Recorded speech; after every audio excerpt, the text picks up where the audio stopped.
বিষ্ণু ইসা ইসলাম একবার সাহাবীদের সাথে কথা বলতেছেন এভাবে হেলান দিয়ে, শুনতেছেন?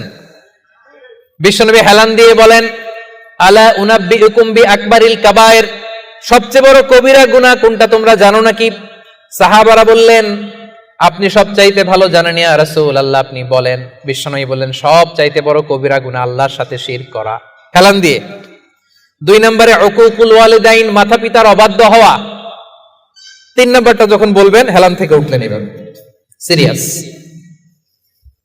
3টা কবিরা গুনাহ তোমাদের বলবো না, বলেন।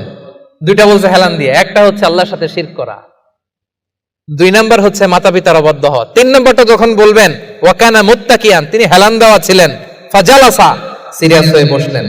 এরপরে বললেন, আলা ওয়া কওলুজ জুর, আলা ওয়া শাহাদাতুজ জুর, সাবধান, মিথ্যা বলো না, মিথ্যা সাক্ষী দিও না, মিথ্যা সাক্ষী দিও না, মিথ্যা সাক্ষী দিও না। বিষ্ণু নবী বলতেই লাগলেন, কতবার যে বলছেন তার কোনো হিসাব নাই। কোন সুবহানাল্লাহ। সিরিয়াস, খুবই সিরিয়াস। কারণ মিথ্যা সাক্ষী সমাজে বাতিলকে প্রতিষ্ঠিত করে, জালিমকে প্রতিষ্ঠিত করে। মিথ্যা সাক্ষী সমাজে অন্যায়কে প্রতিষ্ঠিত করে। চিল্লায় বলেন ঠিক কিনা?